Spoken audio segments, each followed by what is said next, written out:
NovaMusic.com. Hi, this is Alan Gore, Technical Sales Specialist with Yamaha Corporation of America. I'm here today at Nova Music to show you the Tenorion. It's a musical instrument for the 21st century. At its heart, it's a step sequencer, but it really does a lot more than that. And today I'm here to show you exactly what those things are. So now I'm going to show you how to go ahead and create a performance with the Tenorion. As you can see, it's already in step sequencer mode. It's ready to score. As this moves, I could go ahead and add in my different kick notes.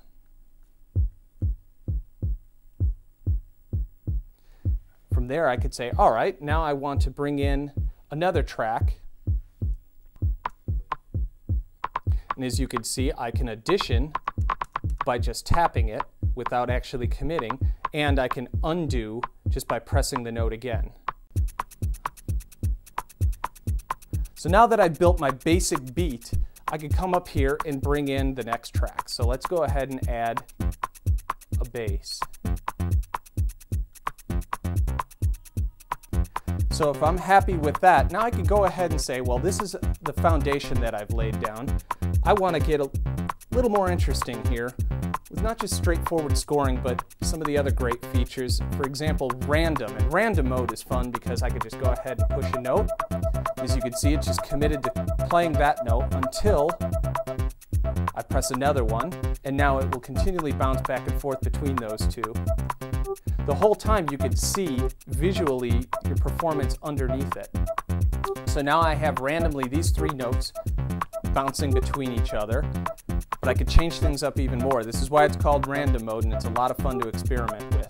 I can press this button here and just spin it and tell it the speed and the direction I want to spin it. Or I could come back and say, well, I didn't like that, so I'm going to have it spin in this direction.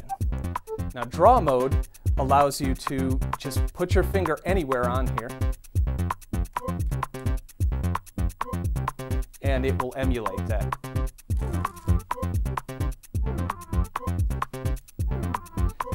We have a couple layers of draw mode, so I could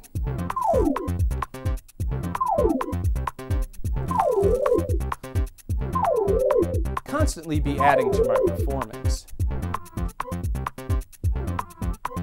Now on top of that, I could say, well, this is a great foundation for my song, but I want to have different variations while still maintaining this. This is where the block section of this comes in. Just like we have 16 available tracks, we also have the ability to have 16 available blocks, and that's basically sections that we could switch throughout. So I right now have this section 1 available to me. I want to come right here to the edit menu. I want to copy this block, and from block 1 I want to copy it to block 2. So now we're in block 2. Sounds exactly the same. But let's say on block 2 I want to drop out the bass. I'll come there and pick my bass layer and hit clear. Now I just have the drum beat going. I could switch back to block 1 that will bring the bass back in. So you can see how this becomes very flexible. You can continually add on top of that, and you get some great visual effects going on the whole time. So one of the other layers is the bounce layer. This is great because I could come up here, and while this is playing, I could add in my kick note. As you can see, the higher I bring it, keeps adding in. I could change the speed by the amount it drops.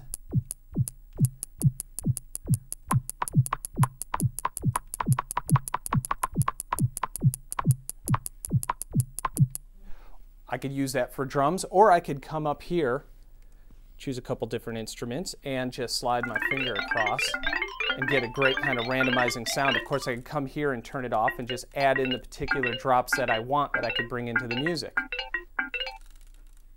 On top of that, we get two other layers known as the push layer, which is pretty self-explanatory. You just push the buttons to get the different notes.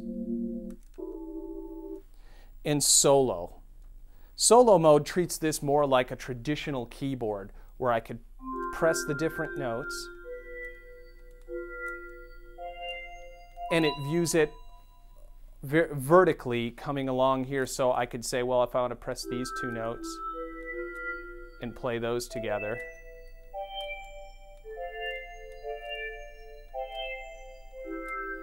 More like a traditional keyboard if you wanted to play some specific parts in a melody along with the rest of your performance.